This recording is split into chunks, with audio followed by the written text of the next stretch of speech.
Hello guys, welcome back to Scholars Odyssey. तो आज की इस वीडियो में हम जॉर्ज ऑरवेल का एक फेमस वर्क एनिमल फार्म को डिस्कस करेंगे।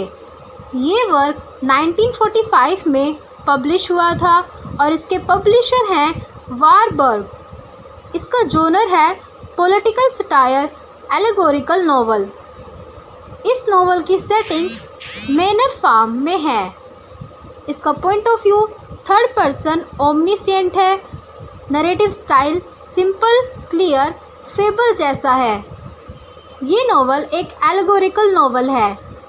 ये नॉवल डायरेक्टली रशियन रेवोल्यूशन 1917 और सोवियत यूनियन अंडर स्टालिन की एल्गरी है।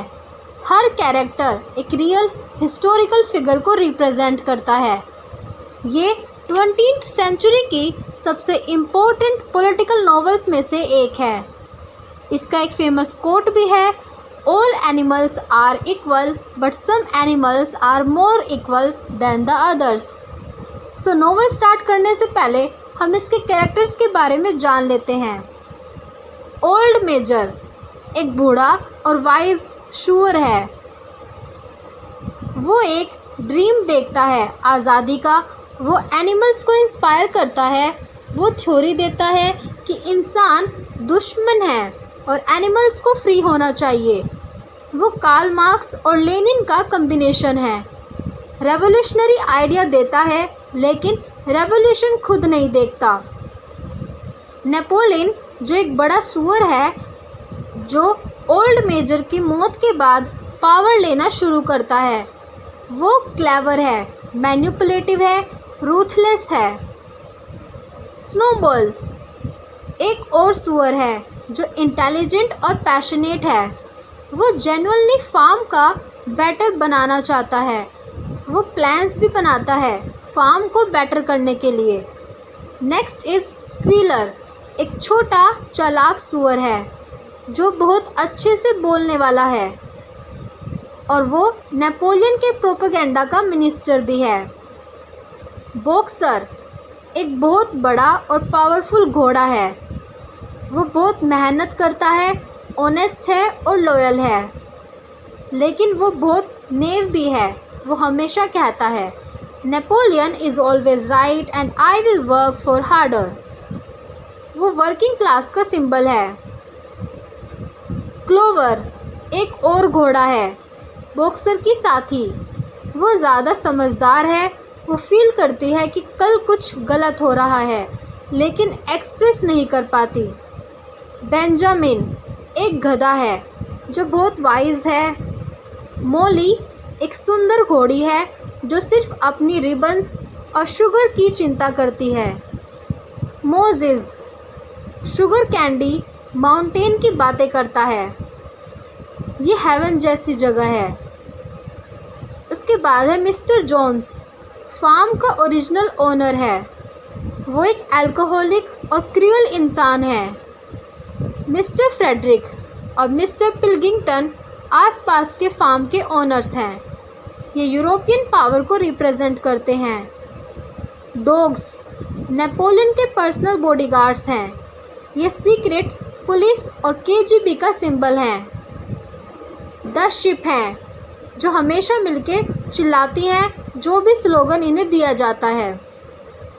सो अब हम अपनी नॉवल को स्टार्ट करते हैं। कहानी शुरू होती है मैनर फार्म पर जो मिस्टर जोन्स की है। एक रात जब ओल्ड मेजर एक बूढ़ा और रिस्पेक्टेड सुअर सभी एनिमल्स को इकट्ठा करता है, वो कहता है कि उसकी उम्र हो गई है और वो एक इम्पोर्टेंट बात करना चाहता है। वो अपना ड्रीम सुनाता है। उसने सपना में देखा है कि एक दिन सारी धरती पर सिर्फ एनिमल्स होंगे, कोई भी इंसान नहीं। वो कहता है कि इंसान ही सारी तकलीफ़ों की जड़ है। इंसान काम नहीं करता लेकिन सब कंज्यूम करता है। इंसान एनिमल्स को एक्सप्लॉइट करता है, उनका मिल्क लेता है, उनके अंडे ले लेता है, उन्हें मार के खाता है। ओल्ड मेजर कहता है कि अगर इंसान ना हो तो एनिमल्स की ज़िंदगी कितनी बेहतर होगी। वो अपनी मेहनत का फल खुद खाएंगे और वो आज़ाद होंगे। ओल्ड मेजर एक गाना भी सिखाता है, बीस्ट ऑफ इंग्लैंड, जो रेवोल्यूशन का एंथम बन जाता है। ये गाना कहता है कि एक दिन आएगा जब सब एनिमल्स आज़ाद होंगे, इंसानों की चेन्स से टूट जाएंगे। सब एनिमल्स मिलके गाते हैं, एक जोश, एक उमंग, एक सपने के साथ। ओल्ड मेजर कहता है कि वो सिर्फ एक चीज़ याद रखें, इंसान दुश्मन है, एनिमल्स भाई हैं।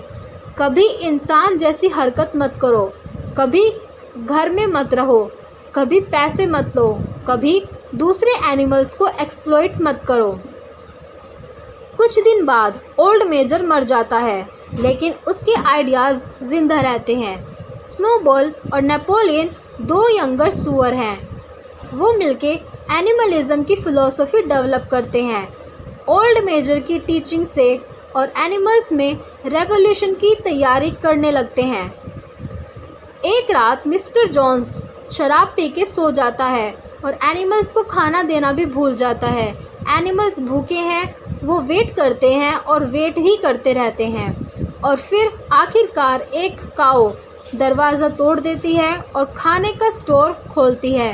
मिस्टर जोन्स और उसकी बीवी और वर्कर्स जाग जाते हैं और एनिमल्स को रोकने की कोशिश करते हैं, लेकिन एनिमल्स इतने भूखे और गुस्से में हैं कि वो मिलके इंसानों पर हमला कर देते हैं और मिस्टर जोन्स और सब इंसान फार्म से भाग जाते हैं।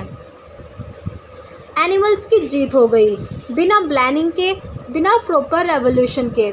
सिर्फ एक स्पॉन्टेनियस मूवमेंट में फार्म उनका हो गया। वो सब मिलके फार्म का नाम एनिमल फार्म रख देते हैं।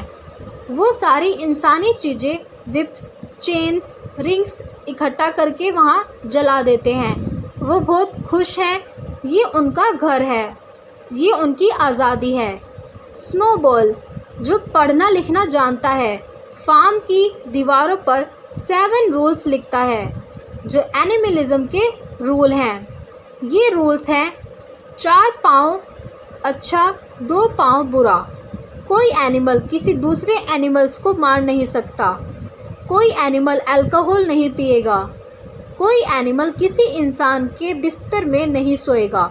सब एनिमल्स बराबर हैं, और ऐसी ही 4 और रूल्स उन्होंने बनाए। ये वो रूल्स हैं जो इंश्योर करेंगे कि रेवोल्यूशन का मैसेज प्रिजर्व रहे। पहले कुछ वक्त बहुत कुछ अच्छा लगता है। एनिमल्स मिलके काम करते हैं, हार्वेस्ट करते हैं, फार्म चलाते हैं, वो ज़्यादा प्रोडक्टिव हैं मिस्टर जोन्स के टाइम से, क्योंकि अब वो अपने लिए काम कर रहे हैं। बॉक्सर, पावरफुल घोड़ा, दिन रात काम करता है, कहता है आई विल वर्क हार्डर। वो रेवोल्यूशन का सबसे डेडिकेटेड सपोर्टर है।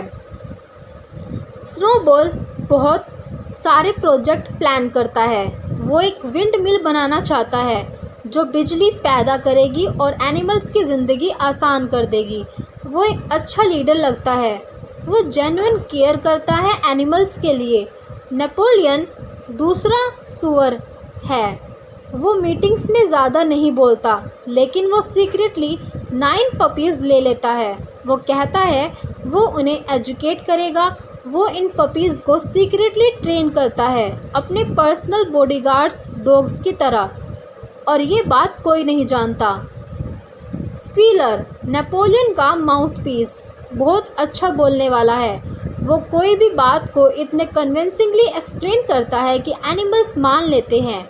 वो एक इम्पोर्टेंट रोल प्ले करना शुरू करता है, नेपोलियन की हर चीज़ को जस्टिफाई करना।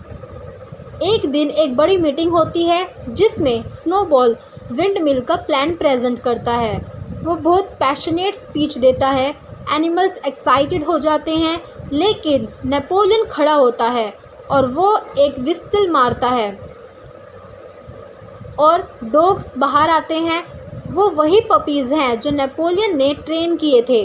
वो सीधा स्नोबॉल पर टूट पड़ते हैं और उसे वहाँ से भगा देते हैं। स्नोबॉल भाग जाता है। वो अपनी जान बचा के फार्म से निकल जाता है। वो कभी वापस नहीं आता। ये वही मोमेंट है जब स्टालिन ने ट्रोट्स्काई को एग्जाइल किया और बाद में मार दिया। नेपोलियन अब फार्म का सिंगल लीडर है, कोई चैलेंज करने वाला नहीं। नेपोलियन अनाउंस करता है कि अब से मीटिंग्स नहीं होंगी, एक स्पेशल कमेटी सिर्फ सुअर सब डिसीजन करेंगे। एनिमल्स कंफ्यूज्ड हैं, कुछ प्रोटेस्ट करना चाहते हैं, लेकिन डॉग्स की वजह से सब चुप हो जाते हैं। स्क्वीलर बाद में एक्सप्लेन करता है कि ये एनिमल्स की भलाई के लिए है। नेपोलियन बहुत मेहनत करता है, उसको डिस्ट्रैक्शन नहीं चाहिए, मीटिंग्स में बहुत टाइम वेस्ट होता है। और फिर एक सरप्राइजिंग चीज़ होती है, नेपोलियन अनाउंस करता है कि विंड मिल बनाना है, वही प्लान जो स्नोबॉल का था और नेपोलियन ने रिजेक्ट किया था। स्क्वीलर एक्सप्लेन करता है कि एक्चुअली ये नेपोलियन का ही आइडिया था, स्नोबॉल ने स्टील किया था। एनिमल्स उसकी बात मान जाते हैं। अब नेपोलियन एक सिस्टमैटिक प्रोपेगेंडा शुरू करता है स्नोबॉल के खिलाफ। स्क्वीलर बार बार कहता है कि स्नोबॉल एक्चुअली जोन्स का एजेंट था, मिस्टर जोन्स का। वो फार्म को डिस्ट्रॉय करना चाहता था, वो ट्रेटर था। एनिमल्स को याद है कि स्नोबॉल बहुत ब्रेव था battle of the cow shade में। जब मिस्टर जोन्स वापस आया था फार्म लेने, स्नोबॉल ने लीडरशिप की थी और वो खुद जख्मी हुआ था। लेकिन स्क्वीलर कहता है कि नहीं, वो वहाँ जोन्स की साइड पर था और अगर तुम नहीं मानते तो मिस्टर जोन्स वापस आ जाएगा। ये एक क्लासिकल प्रोपेगेंडा टेक्निक है, एक एब्सेंट एनिमी क्रिएट करो और सब बुराई उसके नाम करो और फिर कहते रहो कि अगर तुम अपोज करो तो दुश्मन की मदद कर रहे हो। एनिमल्स डरने लगते हैं। स्नोबॉल एक बोगी मैन बन जाता है। जब भी फार्म में कुछ गलत होता है, स्नोबॉल ने किया, वो यही बोलते हैं। वो आकर विंडमिल तोड़ गया, वो आकर फसल ख़राब कर गया, वो हर जगह छुपा हुआ है। ये सब झूठ है, लेकिन एनिमल्स मान लेते हैं। एनिमल्स दिन रात विंडमिल बनाने की मेहनत करते हैं। ये बहुत मुश्किल काम है, पत्थर तोड़ना, खुदाई करना। बॉक्सर सबसे ज़्यादा काम करता है, वो लिटरली अपनी जान लगा देता है। एक रात एक तूफ़ान आता है और विंडमिल टूट जाती है।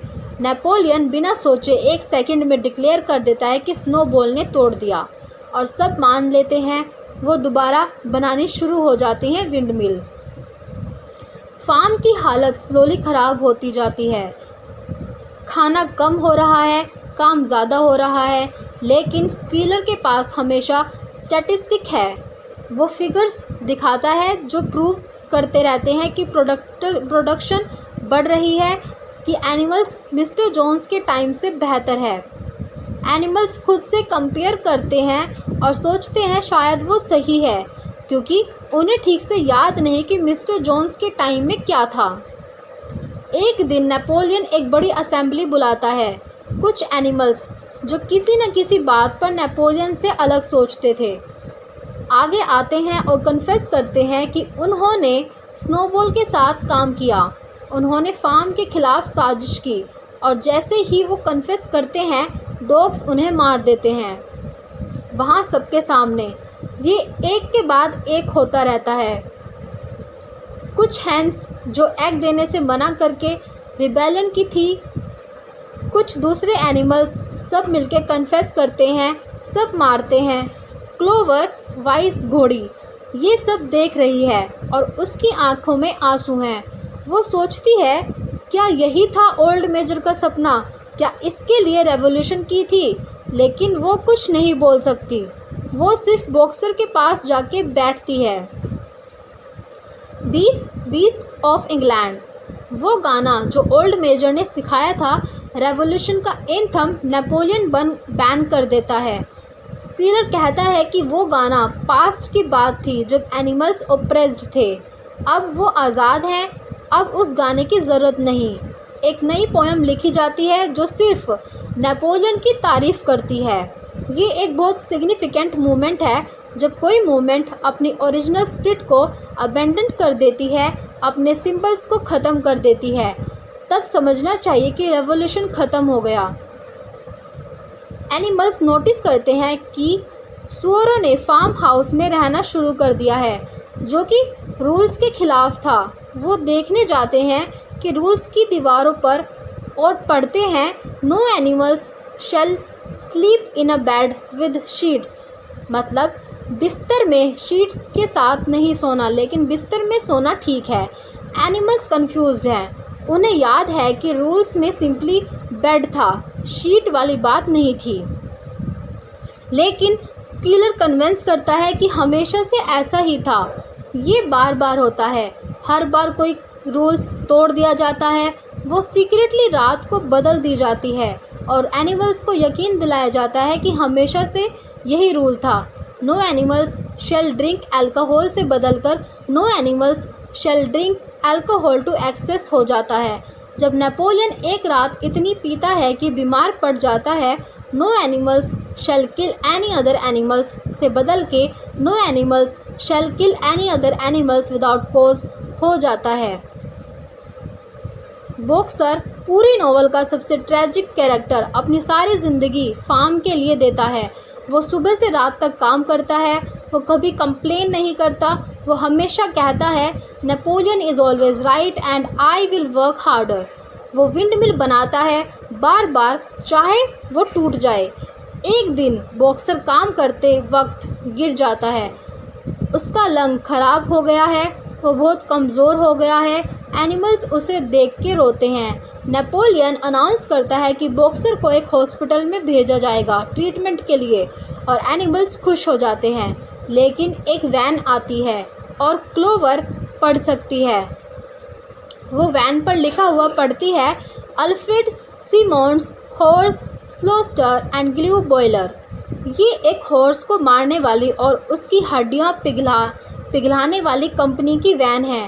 वो चिल्लाती है बॉक्सर को, लेकिन बॉक्सर अंदर बंद है, वो सुन नहीं सकता, ये बहुत कमज़ोर हो गया है। वैन चली जाती है। स्कीलर बाद में एक्सप्लेन करता है कि वो हॉस्पिटल की वैन थी, सिर्फ पुराना राइटिंग था उस पर लिखा हुआ।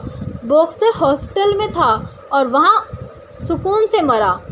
ये झूठ बात है। नेपोलियन ने बॉक्सर को स्लोट हाउस भेज दिया और पैसे से विस्की खरीदी। बॉक्सर जो सिस्टम में सबसे ज़्यादा बिलीव करता था, उस सिस्टम ने ही उसे मार दिया। ये नॉवल का सबसे हार्ट ब्रेकिंग मोमेंट है। सालों बाद फार्म में सिर्फ सूअर बाकी हैं जो पावर में हैं और बाकी सब एनिमल्स हैं जो काम करते हैं। एक दिन एनिमल्स देखते हैं कि सूअर 2 पाँव पर चल रहे हैं, बिल्कुल इंसानों की तरह। शिप चिल्लाती हैं 4 legs गुड 2 legs बेटर। वो स्लोगन जो पहले 2 legs बैड था, अब बदल गया है। नेपोलियन और सूअर एक नेबरिंग फार्मर मिस्टर पिल्किंगटन के साथ कार्ड्स खेल रहे हैं फार्म हाउस में। नेपोलियन अनाउंस करता है कि फार्म का नाम वापस मैनर फार्म रखा जाएगा। वो इंसानों जैसे हर चीज़ कर रहे हैं, कपड़े पहनते हैं, पाइप पीते हैं, कार्ड्स खेलते हैं। एनिमल्स बाहर से अंदर देखते हैं, उन्हें सूअर और इंसान में फ़र्क दिखना बंद हो गया है। नॉवल के एंड में सिर्फ एक रूल बचता है दीवार पर, बाकी सब मिटा दिया गया है। वो रूल है all animals are equal but some animals are more than others. ये लाइन नॉवल की और शायद पूरी पॉलिटिकल सटायर की सबसे फेमस लाइन है। ये पूरी रेवोल्यूशन की बिट्रेयल को एक सेंटेंस में कैप्चर करती है। सो यहाँ पर हमारी ये नॉवल एंड होती है। इस नॉवल के थीम्स हैं power of corruption, propaganda, class struggle, blind loyalty, totalitarianism, revisionist history, language का मिसयूज़, इनइक्वालिटी, यूटोपिया का फेलियर। सो आई होप आपको ये नॉवल अच्छे से समझ में आई होगी। If you like this video, subscribe, like and share with your friends. Soon we will meet in the next video.